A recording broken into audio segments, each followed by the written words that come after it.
ಈಗ ರಾಜ್ಯ ದೇಶ ವಿದೇಶಕ್ಕೆ ಸಂಬಂಧಪಟ್ಟ ಹಾಗಿನ ಕೆಲ ಪ್ರಮುಖ ಸುದ್ದಿಯನ್ನು ಬನ್ನಿ ಕ್ವಿಕ್ ಆಗಿ ನೋಡ್ಕೊಂಬೋಣ. ನಾಳೆ ಮಂಡ್ಯ ಸಂಸದೆ ಸುಮಲತಾ ಅವರು ಬಿಜೆಪಿಗೆ ಸೇರ್ಪಡೆಯಾಗಲಿದ್ದಾರೆ. ಬಿಜೆಪಿ ಜೆಡಿಎಸ್ ಮೈತ್ರಿಯ ಬಳಿಕ ಸುಮಲತಾ ಅವರಿಗೆ ಮಂಡ್ಯ ಬಿಜೆಪಿ ಟಿಕೆಟ್ ಮಿಸ್ ಆಗಿತ್ತು. ಹೀಗಾಗಿ ಮಂಡ್ಯ ಎಂಪಿ ಸ್ಥಾನವನ್ನು ಬಿಟ್ಕೊಟ್ಟು ಬಿಜೆಪಿಗೆ ಸೇರ್ತಾ ಇರೋದಾಗಿ ನಿನ್ನೆಯಷ್ಟೇ ಘೋಷಿಸಿದ್ದರು. ಅದರಂತೆ ನಾಳೆ ಮಲ್ಲೇಶ್ವರಂನ ಬಿಜೆಪಿ ಕಚೇರಿಯಲ್ಲಿ ಸುಮಲತಾ ಕಮಲ ಬಾವುಟವನ್ನು ಹಿಡಿಯಲಿದ್ದಾರೆ.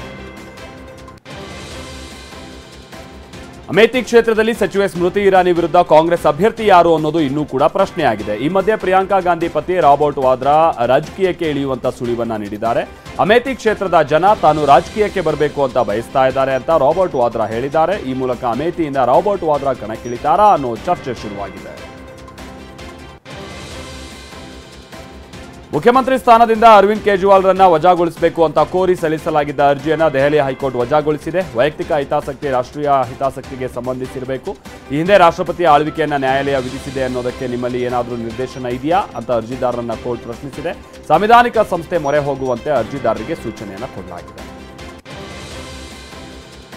ದೆಹಲಿಯ ತಿಹಾರ್ ಜೈಲಿನಲ್ಲಿರುವಂತಹ ಸಿಎಂ ಅರವಿಂದ್ ಕೇಜ್ರಿವಾಲ್ ಮತ್ತೊಂದು ಸಂದೇಶ ಕಳುಹಿಸಿದ್ದಾರೆ. ಕೇಜ್ರಿವಾಲ್ ಅವರ ಪತ್ನಿ ಸುನಿತಾ ಅವರು ಆ ಸಂದೇಶವನ್ನ ಓದಿದ್ದಾರೆ. ಆದರೆ ಹೀಗೆ ಸಂದೇಶ ಓದುವಾಗ ಸುನಿತಾ ಅವರ ಹಿಂದೆ ಅಂಬೇಡ್ಕರ್ ಮತ್ತು ಭಗತ್ ಸಿಂಗ್ ಭಾವಚಿತ್ರದ ಮಧ್ಯೆ ಅರವಿಂದ್ ಕೇಜ್ರಿವಾಲ್ ಜೈಲಿನ ಕಂಬಿ ಹಿಂದೆ ಇರುವಂತಹ ಚಿತ್ರ ಇದೆ. ಇದು ಚರ್ಚೆಗೆ ಕಾರಣ ಆಗಿದೆ. ಈ ಮಧ್ಯೆ ಅರವಿಂದ್ ಕೇಜ್ರಿವಾಲ್ ಆಪ್ ಶಾಸಕರು ಹಾಗೆ ಸಚಿವರುಗಳಿಗೆ ತಮ್ಮ ಕ್ಷೇತ್ರಗಳಿಗೆ ತೆರಳುವಂತೆ ಕರೆ ಕೊಟ್ಟಿದ್ದಾರೆ. ನಾನು ಜೈಲಿನಲ್ಲಿರುವಂತಹ ಕಾರಣದಿಂದಾಗಿ ಜನರಿಗೇನು ತೊಂದರೆ ಆಗಬಾರದು ಅಂತ ಮನವಿ ಮಾಡಿಕೊಂಡಿದ್ದಾರೆ. ಕಾಂಗ್ರೆಸ್ನ ರಾಷ್ಟ್ರೀಯ ವಕ್ತಾರ ಗೌರವ್ ವಲ್ಲಭ್ ಪಕ್ಷವನ್ನ ತೊರೆದು ಬಿಜೆಪಿ ಸೇರಿದ್ದಾರೆ. ಎಐಸಿಸಿ ಅಧ್ಯಕ್ಷ ಮಲ್ಲಿಕಾರ್ಜುನ ಖರ್ಗೆ ಅವರಿಗೆ ರಾಜೀನಾಮೆ ಪತ್ರವನ್ನು ರವಾನಿಸಿದ್ದಾರೆ. ರಾಜೀನಾಮೆಗೆ ಜಾತಿ ಗಣತಿ ಕಾರಣ ಅಂತ ಉಲ್ಲೇಖ ಮಾಡಿದ್ದಾರೆ. ಸನಾತನ ವಿರೋಧಿ ಘೋಷಣೆ ಕೂಗೋದಿಲ್ಲ ಅಂತನೂ ರಾಜೀನಾಮೆ ಪತ್ರದಲ್ಲಿ ಉಲ್ಲೇಖ ಮಾಡಿದ್ದಾರೆ.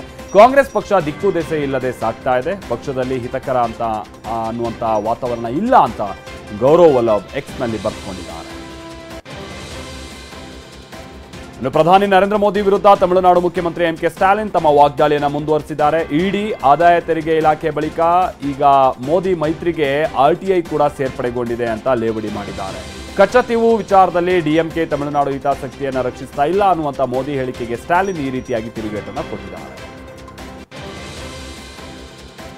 ರಾಹುಲ್ ಗಾಂಧಿ ಅವರನ್ನ ಒತ್ತಾಯಪೂರ್ವಕವಾಗಿ ರಾಜಕೀಯಕ್ಕೆ ತಳ್ಳಲಾಗಿದೆ ಅಂತ ಬಿಜೆಪಿ ಅಭ್ಯರ್ಥಿ ಕಂಗನಾ ರಣಾವತ್ ಹೇಳಿದ್ದಾರೆ. ಸೋನಿಯಾ ಗಾಂಧಿ ಅವರ ಒತ್ತಡಕ್ಕೆ ರಾಹುಲ್ ಗಾಂಧಿ, ಪ್ರಿಯಾಂಕಾ ಗಾಂಧಿ ರಾಜಕೀಯಕ್ಕೆ ಬಂದಿದ್ದಾರೆ. 3 ಇಡಿಯಟ್ಸ್ ಚಿತ್ರದಲ್ಲಿರುವಂತೆ ಮಕ್ಕಳು ಪರಿವಾರದ ಬಲಿಪಶುಗಳಾಗಿರ್ತಾರೆ. ಅದೇ ಪರಿಸ್ಥಿತಿ ರಾಹುಲ್ ಗಾಂಧಿಯದ್ದು ಅಂತ ಸಂದರ್ಶನವೊಂದರಲ್ಲಿ ಕಂಗನಾ ರಣಾವತ್ ಹೇಳಿದ್ದಾರೆ. ಸಂಸದೆ ಹೇಮಾ ಮಾಲಿನಿ ಬಗ್ಗೆ ಅವಹೇಳನಕಾರಿಯಾಗಿ ಹೇಳಿಕೆ ನೀಡಿದ ರಾಜ್ಯಸಭಾ ಸದಸ್ಯ ರಣದೀಪ್ ಸಿಂಗ್ ಸುರ್ಜೇವಾಲಾ ವಿರುದ್ಧ ಬಿಜೆಪಿ ಮುಗಿಬಿದ್ದಿದೆ. ಈ ಬಗ್ಗೆ ಸ್ಪಷ್ಟನೆ ನೀಡಿರುವಂತಹ ಸುರ್ಜೇವಾಲಾ ಭಾಷಣದ ಆಯ್ದ ಭಾಗಗಳನ್ನು ಮಾತ್ರ ಬಿಜೆಪಿಯ ಐಟಿ ಸೆಲ್ ಶೇರ್ ಮಾಡಿದೆ. ನಿಜವನ್ನ ನಾಶಪಡಿಸೋದು ಬಿಜೆಪಿಯ ಹವ್ಯಾಸ ಆಗಿದೆ ಅಂತ ಕಿಡಿಕಾರಿದ್ದಾರೆ. ಇತ್ತ ಹೇಮಾ ಮಾಲಿನಿ ಮಥುರಾ ಲೋಕಸಭಾ ಕ್ಷೇತ್ರದಿಂದ ನಾಮಿನೇಷನ್ ಫೈಲ್ ಮಾಡಿದ್ದಾರೆ.